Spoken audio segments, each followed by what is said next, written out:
We come into this world without any expectations or promises. Day by day, year by year, we find our way through this maze called life.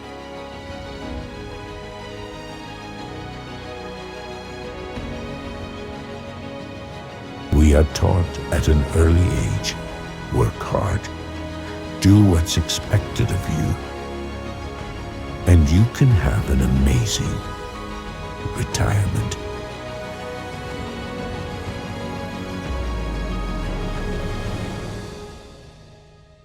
So we did.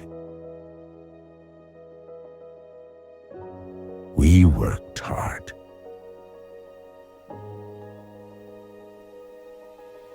And took care of one another. And now, we've made it to the finish line. It's time to go everywhere you can. See everything you can. Extract every meaningful moment that life has left to offer. It is time to use your gathered gifts and talents to create an amazing finale.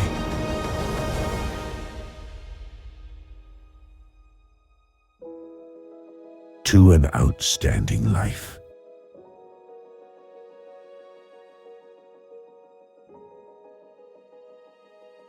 As we walk into the sunset,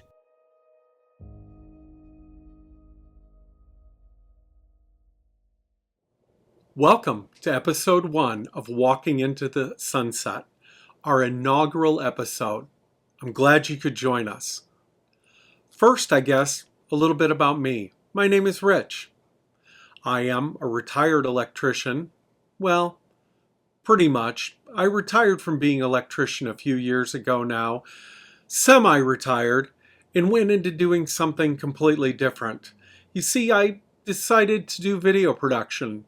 So I have a few clients. I film their videos, edit their videos, and I put them up to YouTube for them. So I've been doing this a few years now after retiring from the trade, and have really enjoyed it, and decided when it was time for me to fully walk away, although I'm not sure I'll ever walk away from the video part now, that I wanted to do something on my own. So here we are. This is what I've come up with. I wanted something to talk about using the skills that we've all gathered our entire lives.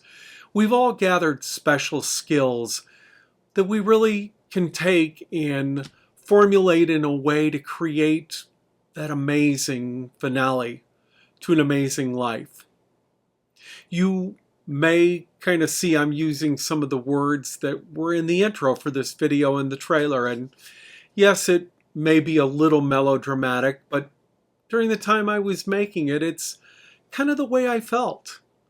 I feel that many of us, I won't say all of us, but many of us have had this amazing life, and with all the promises of this great retirement, but only if we go out and grab it. And that doesn't mean you have to have $1 million. It means you need to make the best of what you did your life to give you that amazing retirement. And that's kind of what this is all about.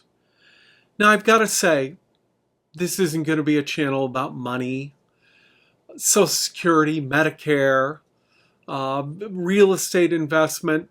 All of those things are something I'm not an expert at. Neither do I. I don't have any desire to be an expert at those things. Although I will say I've become a semi-expert, probably at Social Security and Medicare, but only because you kind of got to as you get older. But that's important, and you guys can all handle that. That's something I won't be going into here.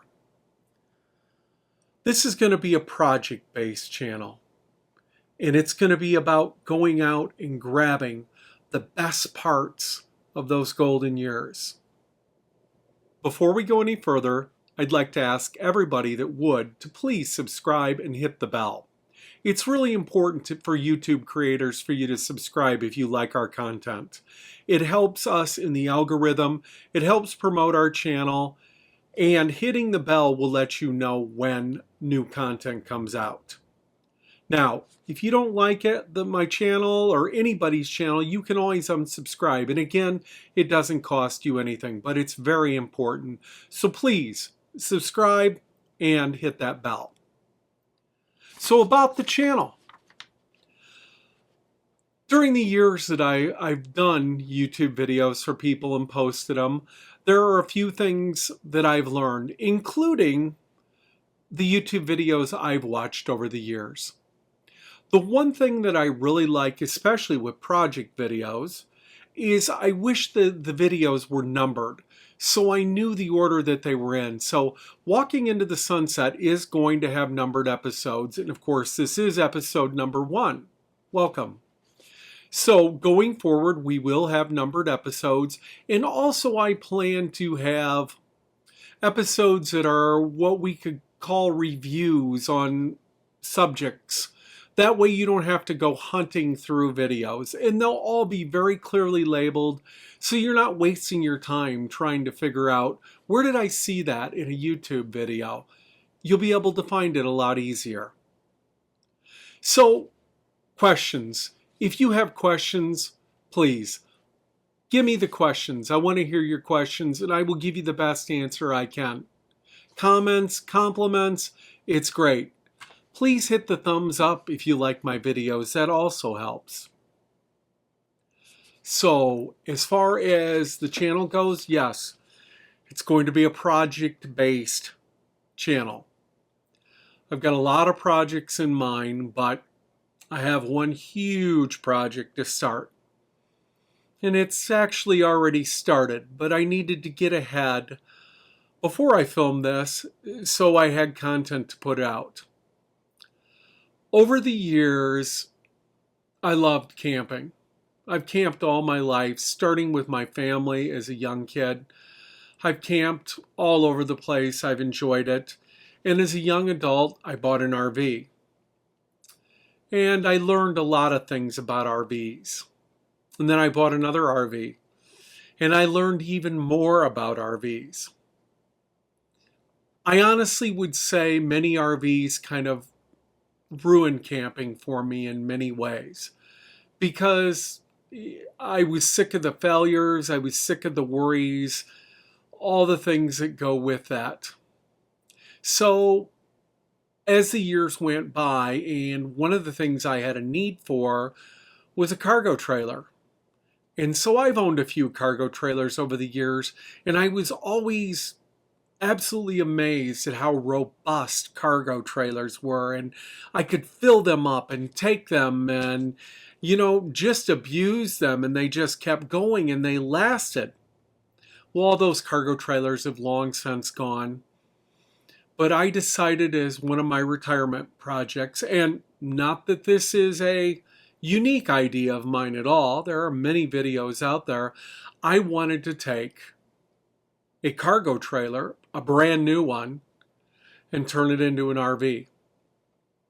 And that is our first project and what we're going to start on. So let's get into it. A trailer is an RV. Boy, that's a lot of work, Rich. Yeah, I've worked all my life. And there are things that are a labor of love. Why not just buy an RV? Yeah, I could have done that. And I did look, and I considered, but boy, there's a lot of things in RVs that I just don't like. I think there are a lot of things that are a waste and weigh a lot. Things that are designed to wear out. Things that are designed to fail. And I just didn't want to go through that. And I've also got to admit, I have a little bit of an addiction problem. And I probably ought to tell you about it right from the beginning. You see, I'm addicted to Great Danes. I like Great Danes. And I have Great Danes. And taking Great Danes with you requires kind of a special environment. You got to make sure there's enough room for them, and it's got to be a place they can't bust up. It's got to be a place that they'll have a good time as well. Now, I'm not designing this huge trailer the size of a Class A or anything, but I've made sure that there is as much room as I can in this space for the dogs. So you'll see as we go along. So what were my considerations as I was starting this? Well, how did I go about this? Well, the first thing is I had to decide on the tow vehicle. At the time I started the project, I was driving a GMC Canyon, a mid-sized small truck. Yeah, I could tow up to 7,000 pounds with that. But boy, that was really pushing it to be able to get something that I could go out and enjoy. And I'd also, after I started looking into this, for the first time in my life, I had kind of decided maybe I could be a snowbird. I live in a cold environment, northern Indiana. It is cold during the winters. Beautiful, as you can see also during the summers. This is our lighthouse here in Michigan City, Indiana. But it's not like this during the winter. It's cold. And I think I'd kind of like to escape that. So I've decided on Quartzsite, Arizona. One of those YouTube things I've really watched, and I think it would be a place for me. So that's my goal now. It won't be this coming winter, but probably the following winter. But it's one of my aims is to get out of the cold. Again, never thought I'd want to be a snowbird, but I'm kind of there. So, tow vehicle. Sorry about that, I digress. I do that a lot. So, I had to consider a lot of things. Now, I've had full-size trucks before. I'm kind of a GMC or a Chevy guy. We've all got our preferences, but that's where I'm at. It's pretty much what I've had my entire life is General Motors trucks. And I've had 1500 series Sierras before, and so I went looking for a bigger truck to pull my trailer project. And I decided on a 2024 Sierra, and I picked one up, traded in my Canyon, and away we went. Well, in the midst of all that, talking to some people, there were some people that are like, even though all the numbers worked out now, there were some people that are like, well, you should have gone with a 2500 series truck. Yeah, maybe. But I don't want to tow something down the road that's 10,000 pounds. The 7,000 pound limit that I have on my trailer is just fine. And that's what we'll get into here a little bit. So I looked at a lot of trailers. And again, being in northern Indiana, I got a lot of places to choose from and go look. They make a very large number of the RVs in the United States here in northern Indiana, along with trailers. So I took several trips and I took a look at trailers, and I decided probably right from the beginning I didn't want a steel trailer. Now I know it's a lot less money. And by the time you build an aluminum trailer strong enough, the weight is not that much difference. Probably 20%. But when you're building something out like that, 20% can be a lot. So that's what I decided was an aluminum trailer. Now I won't go into dealers that I looked at specifically, because I'm not saying anything was wrong with their trailers. I just decided against them. And in looking at all the trailer manufacturers, I found a company in doing some research in Three Rivers, Michigan, about 90 minutes north of me. And this company, for the past 30 years, has made trailers. They've made only aluminum trailers. And that's all they make is aluminum trailers. And the name of this company is R&R Trailers.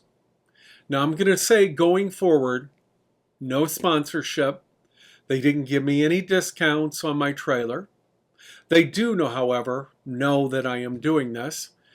And in the upcoming episodes, you're going to get to see my trailer being built. Because I did go to the factory and I did get to see the process. And I did actually go to the factory before I put my money down.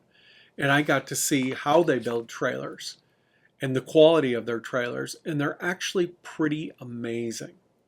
So R&R Trailers is who I went with. So in the process, I worked with them and I added a lot of things to the trailer. I added an extended tongue because I knew I'd have to have a weight distribution kit, or odds are I will. There are some people that say I may get away with it. There's some unique things about my GMC Sierra, which I will go into later. I needed escape windows in the trailer because my understanding is there are a lot of national parks you can't stay in unless your RV has escape windows. And a trailer from the factory, cargo trailer, isn't going to come with escape windows generally unless you specifically ask for escape windows. So I do have escape windows set at the proper height, which was a whole other story to figure out. I wanted the ramp on the back of the trailer as opposed to the barn doors. I want the ramp to extend the living space, which is going to be a whole project unto itself because I want that to be a sustainable living space. I don't want to have to close up that back door every day at the end of the day. I want it to be secure and I want it to be comfortable and safe for the dogs to go out into, obviously. So that's the reason I got that. I had them install a roof fan from day one because I knew I was going to want a roof fan, and I located it all the way in the front of the trailer, and in hindsight, that might not have been my best idea, but it's what I did, and we'll get into why I located it there in later videos. And I wanted a 2-inch receiver on the back of the trailer. Now, it was really kind of comical because when I asked for that, the salesman's like, well, you know, you can't tow another trailer behind this trailer. And I said, what?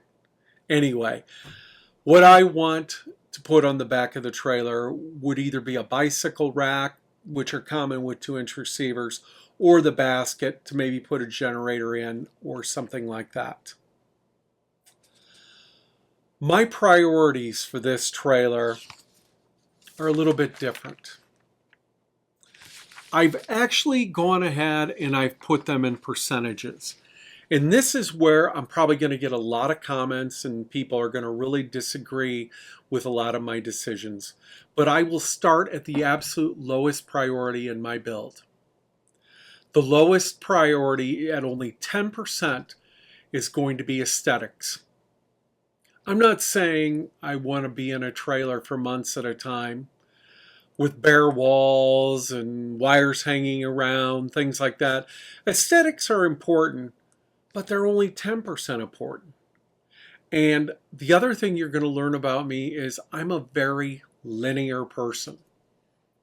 Some people compare me to Sheldon on the Big Bang Theory. And I'm not so sure I disagree, and I'm not so sure that's a bad thing.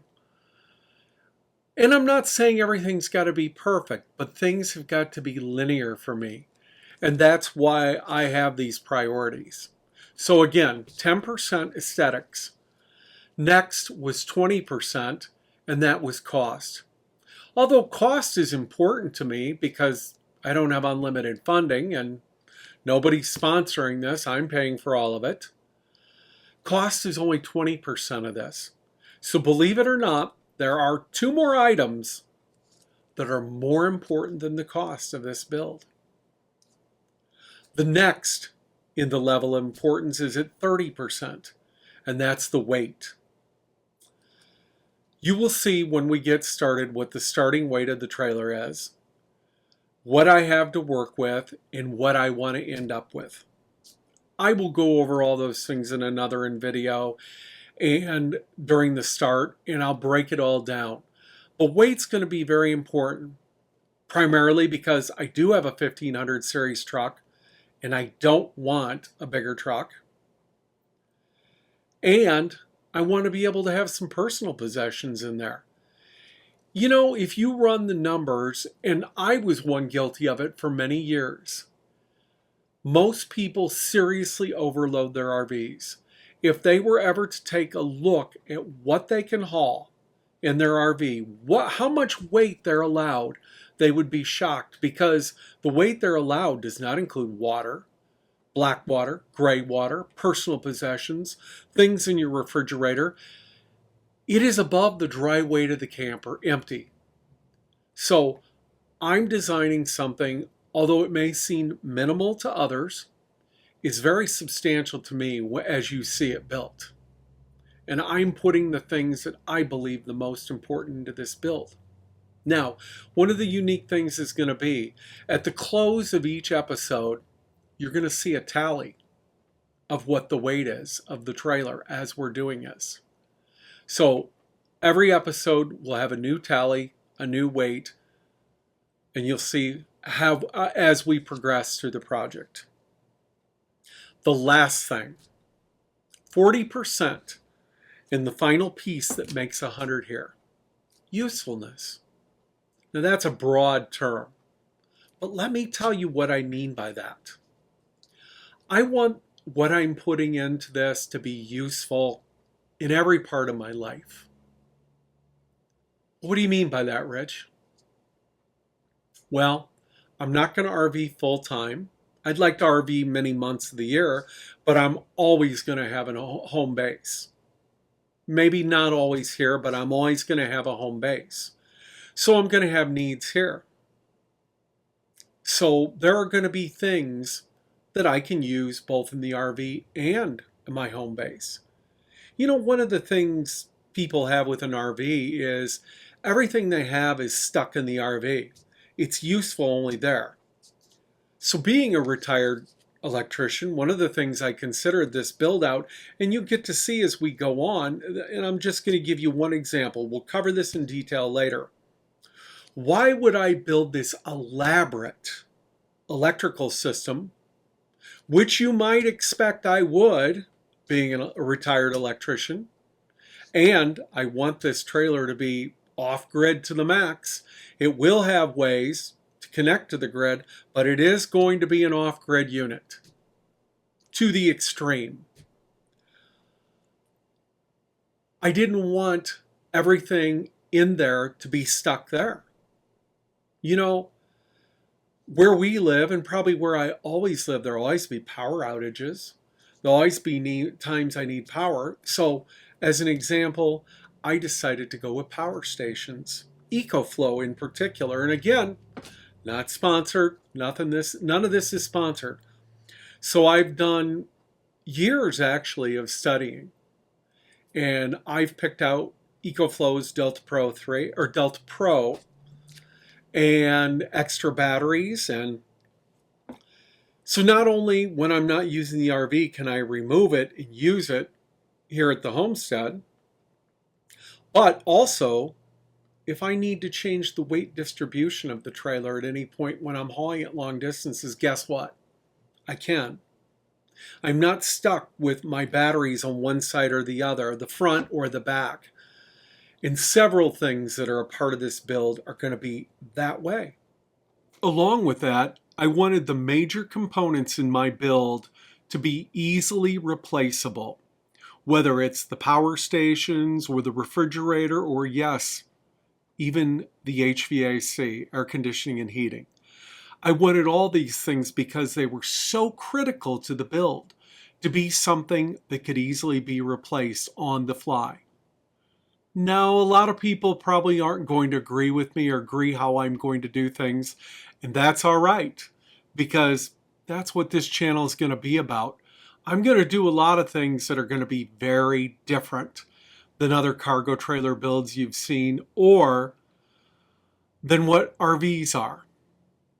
So come along and enjoy it. You may get some ideas, or you may totally disagree, and again, that's okay too. But whatever you do, I'd ask you to please, once again, subscribe and ring the bell. It really helps YouTube creators. So, enough of me, enough of my prattling on. I hope you'll join me. We'll do this together as we walk into the sunset. Thank you.